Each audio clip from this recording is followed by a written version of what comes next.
네, 3기 신도시가 이제 인천 계양지구로 사전 청약을 시작으로 올 하반기까지 이제 4번 정도의 청약 일정이 잡혀 있습니다. 뭐 일단 예정대로 진행되는 부분을 봤을 때는 뭐 본청약 때까지 그 지위가 유지가 되고 2025년도 정도 되면은 뭐 입주까지도 가능하지 않겠나라고 얘기를 합니다.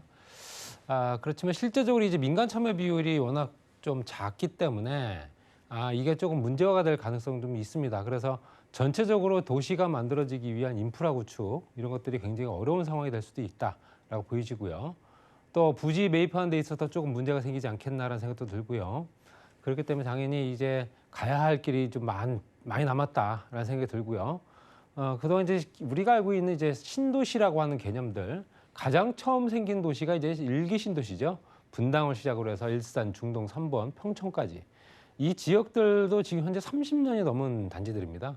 그렇다 보니까 이 지역들의 뭔가 변화가 뭔가 있어야 된다라는 얘기가 계속 나오고 있는데 문제점들이 많습니다. 그렇기 때문에 그런 문제점들 짚어보고요. 또 이기 신도시가 아직까지도 마무리가 안 된 상태이기 때문에 이기 신도시가 또 진행되는 속도가 얼마나 또 어떻게 형태로 진행될지 이것도 한번 예측해보는 시간 가져보겠습니다. 그래서 일기 신도시를 중점적으로 말씀드려 볼 거고요.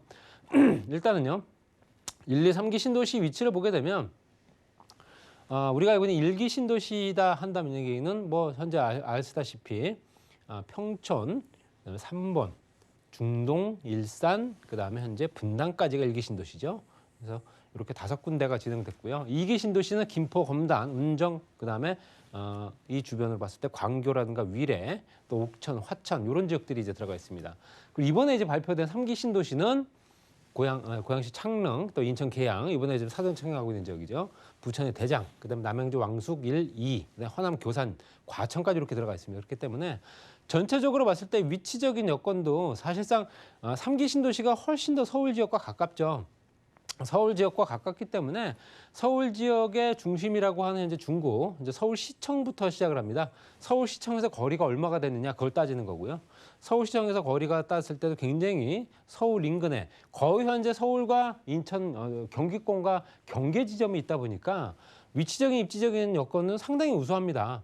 상당히 우수하기 때문에 아무래도 이 서울 지역에 있는 인구를 분산시키는 효과도 그만큼 뛰어날 수도 있다라고 예상을 합니다. 그렇기 때문에 이런 부분이 빠르게 진행되면서 뭐 2024, 25 이때쯤 돼서 가시화가 되는 부분들 또 입주까지도 진행된다면 서울 지역의 인구를 분산시킬 수 있는 효과는 분명히 나타날 거다 생각되지만 그 과정이 실제적으로 좀 가기가 좀 굉장히 어려운 상황이 될 수도 있고요. 부지 매입하는 데 있어서도 좀 문제가 생길 수도 있고 그렇기 때문에 여러 가지 여건들이 굉장히 앞으로도 가야 될 길이 많기 때문에 1기와 2기 신도시처럼 빠르게 진행되지는 못할 수도 있다라고 계산이 됩니다. 그래서 이번에 또 LH 사태 때문에도 더욱더 그렇고요. 그래서 그런 부분 때문에라도 걸림돌이 상당히 많은 현재 3기 신도시가 되지 않겠나 이렇게 말씀드리고요. 1기 신도시를 말씀드린 대로 말씀드리면 서울시청에 중심으로 했을 때 거의 이제 반경 한 10km 정도 안에 10km에서 한 20km 안까지 보시면 될 것 같고요. 그래서 현재 일산이라든가 중동, 평촌, 산번, 분당 이렇게 5군데가 지정됐고요. 전체적으로 봤을 때 분당과 일산, 평촌, 산번, 중동 이렇게 해서 굉장히 큰 대단지입니다. 정말 대도시가 만들어진 거고요. 계획 인구가 분당이 39만 명이고요. 그다음에 일산이 27만 6천 명, 그다음에 평촌이 16만 5천 명, 3번이 비슷합니다. 16만 7천 명, 중동까지 16만 5천 명에서 총 계획 인구만 얼마냐면요. 116만 명이었습니다. 116만 명 정도로 서울 지역에서 분산을 시키는 효과가 있었다라고 합니다. 그렇지만 그 사이에 30년 사이에 추가 인구 수요가 더욱더 많이 늘어났기 때문에 또 공급이 실제적으로 2기 신도시도 원활하게 진행되지 않았고요. 2기 신도시가 또 아인프라든가 아니면 2008년 금융위기를 겪으면서 굉장히 어려운 길을 걷다 보니까 아직까지도 마무리가 안 된 지역들이 많습니다. 그래서 실제적으로 전체적으로 봤을 때도 사업기 분당 같은 경우는 토지공사 예전에 이제 LH공사의 전신입니다. 토지공사와 주택공사가 분리돼 있었던 때가 있었거든요. 지금 LH공사로 해서 이제 합쳐진 거고요. 토지공사에서 현재 부지를 진행했고요. 평촌까지도 토지공사, 그 다음에 산번은 이제 주택공사에서 진행됐습니다. 그리고 부천시에 있는 중동신도시 같은 경우는 부천과 주택공사, 토지공사가 같이 진행을 하면서 민간 참여 비율이 굉장히 높았던 그런 단지다 이렇게 보시면 될 것 같고요. 그렇지만 지금 현재 시간이 벌써 이렇게 많이 흘렀죠. 그래서 실제적으로 우리가 알고 있는 입주 연도까지 봤을 때도 전체적으로 최초 입주가 현재 분당이 91년도, 그다음에 일산이 92년, 1992년도입니다. 평촌이 92년, 거의 91년도에서 93년도에 입주한 단지이기 때문에 30년 이상이 된 아파트 단지다 이렇게 보시면 될 것 같습니다. 그렇기 때문에 좀 이제 노후화될 대로 노후화됐다라고 말씀드리고 싶고요. 그래서 일기 신도시 현황 노후주택 비율 보게 되면 실제적으로 이제 일산 같은 경우는 71% 정도가 노후화됐다라고 얘기를 합니다. 그리고 현재 그 주변에 있는 실제적으로 이제 분당이라든가 또 현재 평촌, 3번, 중동까지도 보시게 되면 거의 60에서 80%까지도 노후화 비율이 높아지기 때문에 노후화되면서 실제 문제점이 많아지는 거죠. 분당을 실제적으로 처음에 만들었을 당시 또 일산과 평촌, 3번, 중동 일기 신도시 만들었을 당시에는 수도권의 주택난 해소라든가 한국적 신도시 개발의 모형을 만들기 위한 분당, 그다음에 부동산 투기 억제나 도시지역 주택난 해결하기 위해서 서울 북부 지역을 개발했다라는 내용이 들어가 있고요. 또 평촌 같은 경우는 다양한 계층을 수용하는 신시가지를 개발해서 안양 중심권의 생활 권역을 아예 만들어놨고요. 3번 같은 경우는 수도권 인구 분산과 주택 공급 촉진, 중동은 대단히 택지 조성과 수도권 주택 안정 공급, 대부분 다 수도권의 주택난을 해소하기 위해서 만들어진 부분이기 때문에 그런 부분은 일정한 부분은 어느 정도는 현재 효과는 있었다라고 말씀드리고 싶고요.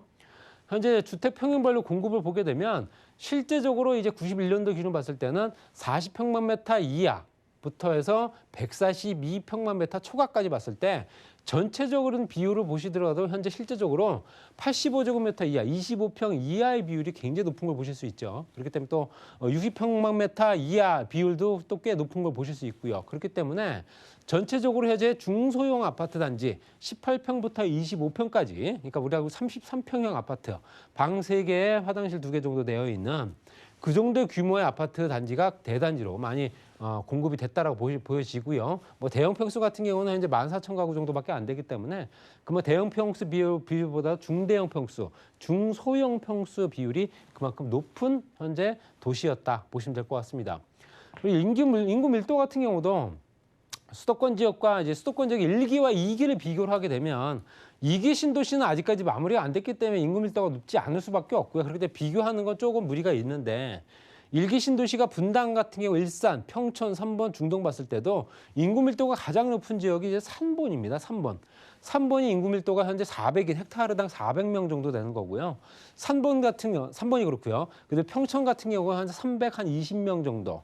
그다음에 현재 일산, 그다음에 현재 분당 같은 경우는 한 헥타르당 200명 정도 되는 거 보실 수 있기 때문에 대부분 분당, 일산이 가장 인구 밀도가 작고 가장 높은 지역은 현재 3번이었다 보시면 될 것 같습니다. 그래서 신도시 아파트 중공 연도별 세대수로 보시더라도 분당과 일산, 평촌, 중동, 일기 신도시 안에 보시더라도 대부분 다 분당과 일산 지역, 그러니까 평촌과 3번 중동보다는 아파트 중공 연도별 세대수가 그만큼 분포된 비율이 달랐다는 얘기고요. 당연히 분당 쪽으로 인구 구성들이 그만큼 많아진 거는 사실이다. 이렇게 말씀드리고 싶습니다. 그리고 그 지역에서 도시가 만들어지게 되면 자급자족이 되는 도시들이 있고 그렇지 못한 도시들이 있죠. 근데 분당 같은 경우는 자급자족이 충분하게 가능한 도시로 만들어졌습니다. 그리고 추가적으로 그만큼 또 인구 구성이 좋아지고 기업체라든가 업무시설들이 확충이 되고 상권이라든가 의료시설들이 같이 들어와주고 거기에 교육시설까지 같이 또 가세가 되다 보니까 인구 밀도가 굉장히 촘촘해지고 또 그 주변에 자급자족까지도 가능한 여건들이 됐기 때문에 당연히 분당 지역 같은 경우가 성남시라고 하죠. 성남시이기 때문에 분당은 당연히 가장 월등히 높다라고 보시면 될 거예요. 그 지역 내 총생산 추이도 분당 지역이 가장 높고요. 그 다음에 이제 실제적으로 고양시, 일산, 그 다음에 이제 군포라든가 부천 이런 지역들을 따라갑니다. 그랬을 때 또 전체 종사자 수, 실제적으로 총생산이 많다는 얘기는 그 지역에 거주하면서 일자리가 많이 만들어졌다는 얘기고요. 종사자가 많아진다는 얘기는 당연히 그 주변에 일자리가 더욱더 확대가 됐었다는 얘기입니다. 그래서 가장 많은 성남시, 그 다음에 이제 고양시, 그 다음에 부천이라든가 안양, 그 다음에 3번 이렇게 나타납니다. 일자리가 많다는 얘기는 소득도 이제 생긴다는 얘기겠죠. 당연히 분당 지역이 가장 높고요. 그 다음에 일산, 평촌, 3번, 중동 순서입니다. 그렇기 때문에 실질적으로 소득이 많으면서 소득이 또 늘어났다 줄어들었다 하는 부분도 가장 분당이 높고 그다음에 일산이다라고 말씀드리고 싶고요. 또 이제 연체율을 봤을 때 부동산 담보대출 잔액의 증감률 늘어나고 줄어들어가는 비율 중에서 연체율이 가장 높은 지역은 대부분 다 중동 정도, 그다음에 일산 이렇게 보시면 될 것 같습니다. 그래서 이것들은 제가 언젠가도 말씀드린 것 같은데 이 지역의 거주민들의 특성, 특히 이제 소득 수준이 어떠냐에 따라서 실제적으로 연체율이 달라집니다. 그래서 연체율이 높은 지역들은 대부분 다 저소득층의 거주 비율이 높은 지역들이 대부분 다 연체율이 좀 높고요. 조금 소득이 높은 사람들이 많이 거주하는 지역들 같은 경우는 연체율이 좀 낮다라고 보시면 될 것 같습니다. 그래서 분당, 실질적으로 소득이 가장 많이 늘어나는 분당 같은 경우는 연체율이 가장 작은 걸 보실 수 있습니다. 이렇기 때문에 우리가 투자를 하거나 부동산을 임대를 놓거나 했을 때 그 물건을 정말로 임대 목적으로 내가 구입을 한다 했을 때는 그 주변에 현재 임대소득 비율, 특히 이제 임대소득이 얼마만큼 편차가 다른 지역과 높게 형성돼 있는가, 이걸 또 꼼꼼히 한번 따져보시는 것도 맞다라고 말씀드리고 싶고요. 그다음에 통근지를 보게 되면 당연히 현재 분당 지역들은 대부분 다 성남이라든가 강남 지역 많이 출퇴근하고요. 일산 같은 경우는 고양시라든가 여의도권, 그다음에 이제 고양시 지역에 일자리를 갖고 있는 사람들이 일산에 거주하는 비율이 높다는 얘기고요. 성남시에 거주하는 사람이 당연히 분당 지역에 일자리 있는 사람들이 분당에 거주한다. 또 이제 평촌 같은 경우 안양일테고요. 군포 3번은 군포일테, 부천은 당연히 부천시 안에 들어가 있다 보시면 될 것 같고요. 강남권에 들어가는 이제 서울 강남 서초 송파권역에 들어가는 부분들 대부분 다 분당권역이 많이 차지하고 있다 보시면 될 것 같고요. 지역 내 총생산도 이렇게 전체 종사자도 그런 비율로 나타난다 보시면 될 것 같습니다.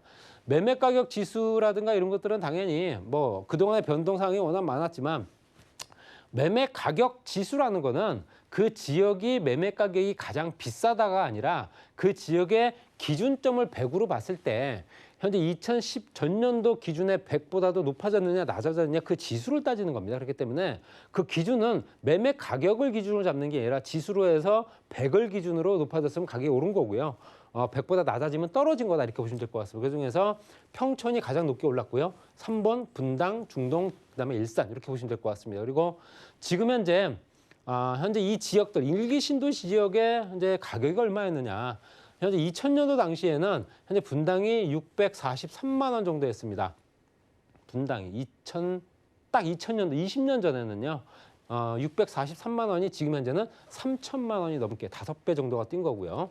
매매 가격 대비 전세가 비율은 실제적으로 54.9%에서 61%. 그리고 거의 지금 600에서 500, 400 이런 정도 수준이었다가 가장 높은 게 분당, 그다음에 일산이죠. 그다음에 평촌입니다. 평촌 2,200만 원대고요. 그다음에 일산이 1,500만 원대. 그다음에 나머지는 1,300에서 1,500만 원대. 작년 기준이기 때문에 올해는 조금 달라질 수 있으나 거의 비슷한 폭으로 움직일 겁니다. 그렇기 때문에 분당이 가장 비싸고 그다음에 평촌, 그다음에 일산 이런 형태로 보시면 될 것 같습니다. 그래서 나머지 지역은 거의 다 비슷하다 보시면 될 것 같고요. 또 현재 무주택 가구, 실제적으로 이 소유하고 있는 사람들이 얼마나 되는가 봤더니 분당 지역의 무주택 가구 비율이 43.9%, 집이 없는 사람들이 거주하는 사람들도 많다는 얘기죠. 그 주변에 생활 환경들이 워낙 좋기 때문에 그렇다. 또 일산 같은 경우도 42%, 평촌이라든가 평촌 같은 경우는 36.7% 정도 되고요. 3번이 40.5, 그다음에 중동이 40.9%. 그러니까 거의 지금 봤을 때는 절반 정도 차지한 비율, 분당과 일산 지역에 집이 없는 사람들이 거주하는 비율이 그만큼 높았던 거고요. 무주택자 연령대 비율을 보게 되면 실제적으로 분당, 일산, 평촌 3번 봤을 때도 30대 미만, 그다음에 40대에서 50대, 40대에서 50대 구간이 가장 높은 걸 보실 수 있습니다. 그래서 아이를 키우는 집안에서 교육이라든가 여러 가지 교통 여건, 주변 환경을 따지는 사람들이 내 집을 마련한다거나 아니면 남의 집을 산다거나 구분하지 않고 그 지역을 선택하고 살고 있다 보시면 될 것 같고요. 연령별로 봤을 때는 현재 중분류로 해서 40대 이하나 50대 이상 봤을 때 경기 지역의 58.1% 정도가 40대 이하가 매입을 했고요. 분당이 67%. 그다음에 일산이 55.5%, 평촌이 62.6%, 3번이 57.4%, 중동이 56.6% 보실 수 있습니다. 그래서 분당 지역의 40대 이하 비중이 가장 높게 형성된 걸 보면 당연히 이제 교육 환경 때문에 저쪽으로 선택하지 않았나라는 생각이 들고요. 실제적으로 이 지역이 앞으로 또 추가적으로 뭔가 변화가 생길 때가 됐죠. 30년이 됐기 때문에 노화될 때로 됐고요. 그렇지만 수도권 1, 2기 신도시, 2기 신도시까지 봤을 때 용적률을 1기 신도시 때는 처음 만들어진 신도시다 보니까 굉장히 크게 부여를 해줬습니다. 그래서 중동 같은 경우는 실제적으로 용적률이 220%가 넘습니다. 230%대까지 되다 보니 보통 현재 기준 용적률이 250%로 봤을 때 추가 개발 여력이 없는 겁니다. 3번도 현재 200%고요. 평촌도 200%. 일산이 170% 정도 되고요. 분당이 한 190% 정도 됩니다. 그렇기 때문에 실제로 170에서 226% 높은 편이기 때문에 당연히 용적률을 고려하면 현도시계획 체계 내에서는 추가 개발이 어렵다라고 얘기하는 겁니다. 그래서 얘를 어떻게 할 거냐라고 생각했을 때는 리모델링 사업을 하거나 보수, 개선, 수선 이런 쪽으로 갈 수밖에 없다는 얘기죠. 그래서 신축, 개보수, 증축, 신축을 봤을 때 주택 재건축 같은 경우는 전체 구조물이라든가 증축을 해서 세대 증가, 철거 후 재건축, 기반시설 확충이 들어가야 되는 게 주택 재건축인데 주택 재개발까지도 그렇게 도시환경 정비도 당연히 들어갈 수밖에 없죠. 그런데 지금 현재 선택할 수 있는 부분은 개별 신축을 해서 건축물 구조 증축을 한다거나 철거 후 재건축을 할 수 있는 여건도 충분하지가 않다는 얘기죠. 철거 후 재건축을 해봐야 또 똑같은 층으로 올라가기 때문에 실제적으로 현재 입주민들이나 거주민들이 그걸 좋아할 리가 없습니다. 또 사업성도 떨어지고요. 리모델링 사업을 할 수밖에 없다는 얘기죠. 건축물 주요 구조를 개선을 하고 거기에 증축을 해서 세대 증가한다. 수직 증축 3층, 옆으로 수평 증축 이런 식으로 리모델링 사업을 할 수밖에 없기 때문에 지금 현재 노후화가 진행되면서 주차라든가 상하수도 뭐 이런 것들이 굉장히 문제가 생기고 있습니다. 그래서 이런 것들을 앞으로 어떤 식으로 또 개선을 해줄 건가가 가장 큰 문제고요. 도시가 만들어지면서 노후화가 된 지역들은 그 지역만큼 슬럼화가 되고 그 지역이 어느 정도는 개선되기 전까지는 인구들이 계속 이탈을 할 겁니다. 그렇기 때문에 3기 신도시가 더욱더 중요한 거고요. 2기 신도시 마무리되는 건 물론이고요. 2기 신도시의 부족한 부분은 3기 신도시에서 흡수해줘야 되는데 지금 현재 상태를 봤을 때는 개발되는 방향 자체나 개발되는 현재 여건 자체가 1, 2기 신도시와 좀 다르기 때문에 조금 더욱더 시간 걸리거나 효과가 미미하지 않을까라는 생각도 들면서 여러 가지 여건들이 3기 신도시가 앞으로 추가적으로 시간 내에 개발이 되기를 바랄 뿐입니다.